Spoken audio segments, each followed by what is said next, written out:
Welcome. Today I'm going to be talking with scientific proof of ways to actually change your brain to be more positive. Let's dive in. This is not going to be anything that's weird and out there. I'm going to slam you with scientific proof today, to the point where you're going to be like, is he still telling me more studies? And the answer is yes, because I really want to hammer in home that actually thinking positive can change the structure and function of your brain. And I'm going to tell you exactly how to do it. I'm not just going to sit here and be like a motivational speaker that can't root anything back in science. No. We're proving it today.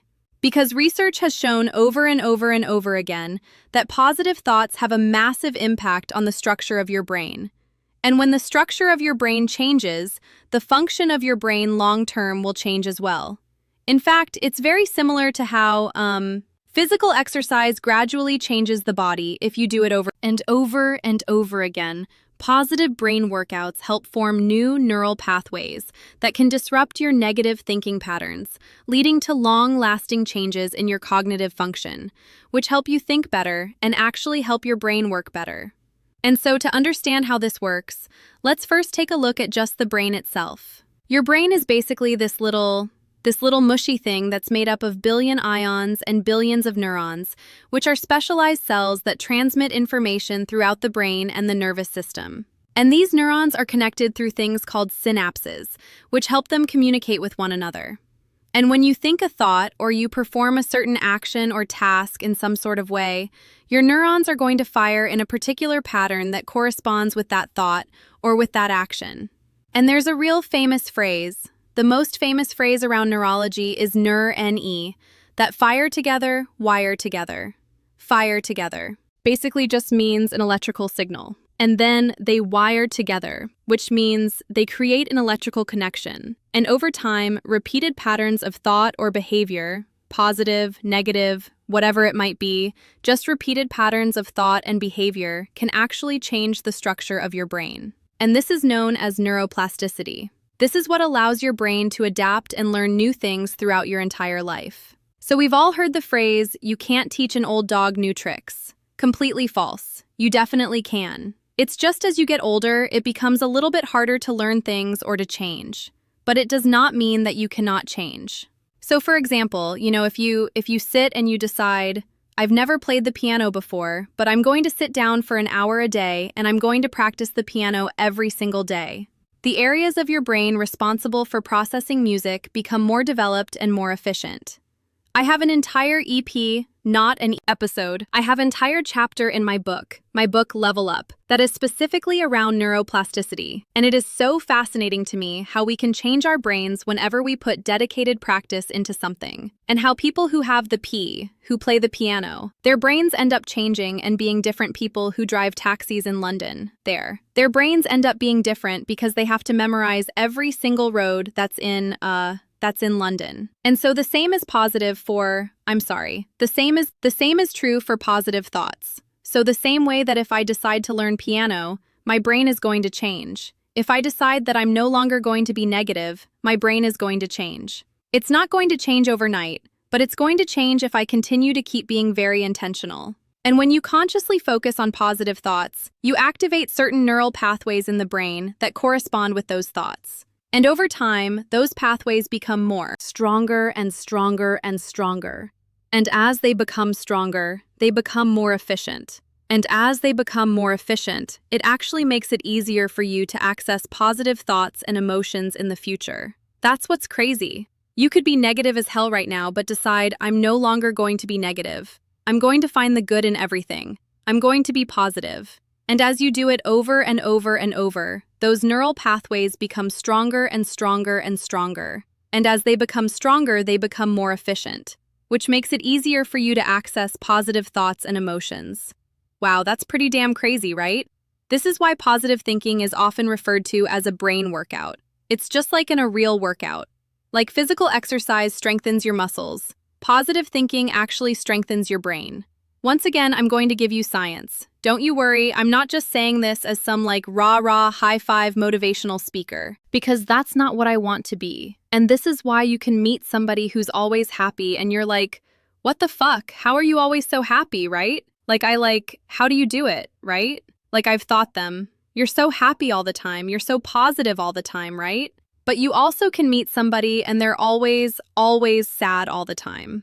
They're always negative all the time, and you're like, this person's not fun to be around. All of that, whether it's the sadness, whether it's the happiness, when there's a positive, all of it is just a habit. It's just a habitual way of thinking. And if this is true for positive thinking, then the opposite must also be true. Negative thinking can also have a really huge impact on your brain as well. When you consistently think negative thoughts, you activate neural pathways that correspond with those thoughts. Same way that you do with positive. They're just ones.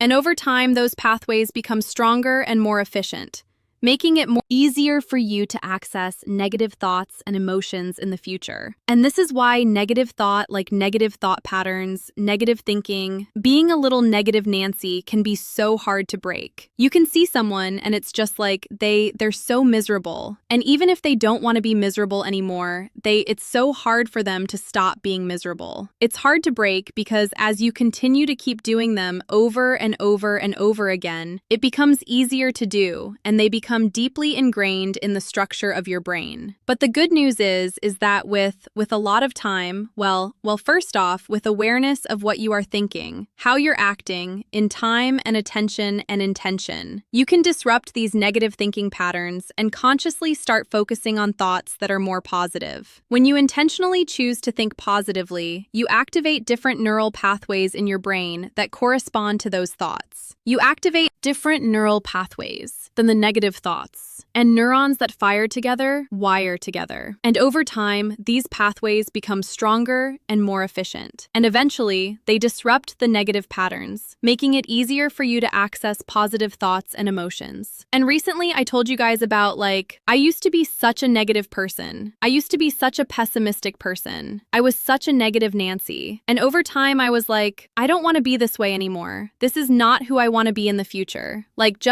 Just a negative little person. I don't want to be that. And so I started changing the way that I thought. Every time I thought negative, I'd force myself to find the positive. Every time I thought negative, I forced myself to find a positive. Over and over and over again. The same way that you train a dog. If it goes potty inside, you take it outside. It goes potty inside, you take it outside. Over and over and over again. Eventually the dog just goes, oh, I go potty outside, right? It's the same way that you train your brain. I was negative, I'm going to be positive. I was negative, I'm going to be positive. Over and over and over again. Eventually, your brain just starts learning new neural pathways. And so really, that's what it comes down to. And you might be like, all right, cool hippie, but is there real science? Can we root this in real science? Or are you just saying, raha, high five, go do it, be positive. It changes your brain and there's no studies behind it. Oh, ready? There are many, many studies. I've researched the hell out of this just to make sure that the most pessimistic person that's out there, the most analytical person, and the most skeptical person, all in one would go, well, damn, yeah, this actually seems to hold. It seems to hold water. I'm guessing that this is the truth. Okay, so I'm going to give you a bunch of different studies. You ready? One study published in the Journal of Psychiatric Research found that practicing positive affirmations for just 4 weeks led to significant changes in the brain in areas that were associated with self-related processing and emotional regulation. Participants in the study reported feeling less anxious and more self-confident after practicing positive affirmations, and these changes were reflected in their brain activity. Want another study? Let's keep going. Another study published in the Journal of Social Cognitive and Affective Neuroscience found that when participants were trained to focus on positive images instead of negative ones, they experienced changes in the brain activity in areas associated with emotional regulation and intentional control. These changes were still present 6 months after the training ended, suggesting that the effects of positive thinking are actually long-lasting. There was another study. Neuroimaging studies have shown that positive thinking can increase activity in the prefrontal cortex of your brain, which is the part of the brain that's responsible for executive functions, such as decision-making, planning, and impulse control. Another study that came out many studies have shown that positive thinking can actually decrease activity in the amygdala, which is the part of the brain that's responsible for fear and other negative emotions. So positive thinking actually decreases the blood flow in the amygdala, which means less fear is going to pop up. A study that was in the Journal of Cerebral Cortex. I don't even know that was a journal. The Cerebral Cortex Journal found that people who practiced mindfulness meditation had greater gray matter density in the prefrontal cortex of their brain, which is associated with cognitive control and emotional regulation. Research has also shown that positive thinking can increase the production of neurotransmitters, such as dopamine and serotonin, which are both associated with feelings of happiness and well-being and being more motivated. Studies have also found that positive thinking can improve cognitive performance in tasks such as problem-solving, decision-making, and working memory. A study that was published in the Journal of, oh God, let me try my best, Psychon Neuroendocrinology. That might be the longest word I've ever seen. Psycho, that's one word, everybody. Psychon Neuroendocrinology found that people who wrote about positive experiences had lower levels of stress hormone cortisol than those who wrote about negative experiences. Research has also shown that positive thinking can improve physical health outcomes, such as reducing inflammation and improving cardiovascular health. That's a crazy to think about. Positive thinking reduces inflammation in your body and improves cardiovascular health. So it's not just your brain that changes, your body also changes. All right, we're almost done. We got a couple more. Okay, neuroplasticity. Studies have shown that the brain is capable of changing and adapting throughout our lifetime, and that positive experiences and thoughts help shape the processes and the efficiency of the brain. A study that was published in the Journal of Nature Neuroscience found that people who receive positive feedback during a learning task had increased activity in striatum, which is associated with reward processing and reinforcement learning. So, does positive thinking actually change your brain scientifically? The answer is yes. That is the most studies I've ever put into one podcast episode. Of course, it's important to note that positive thinking alone is not some, magic cure-all for all mental health issues.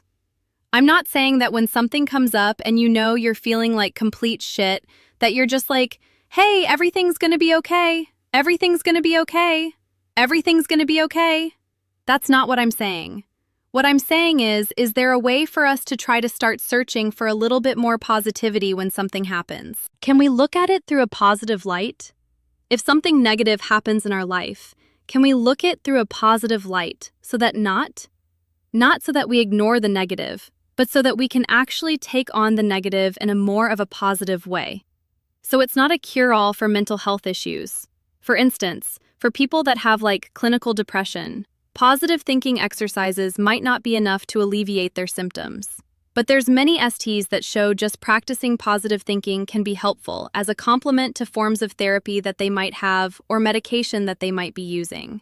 And so how do we start actually taking this, and now that you've realized that it works, how do we take this positive thinking and we put it into your daily routine? Well, let's dive in. I'm going to give you a few different techniques and some tips to help you. The first thing, as corny as it sounds, is to practice gratitude, right?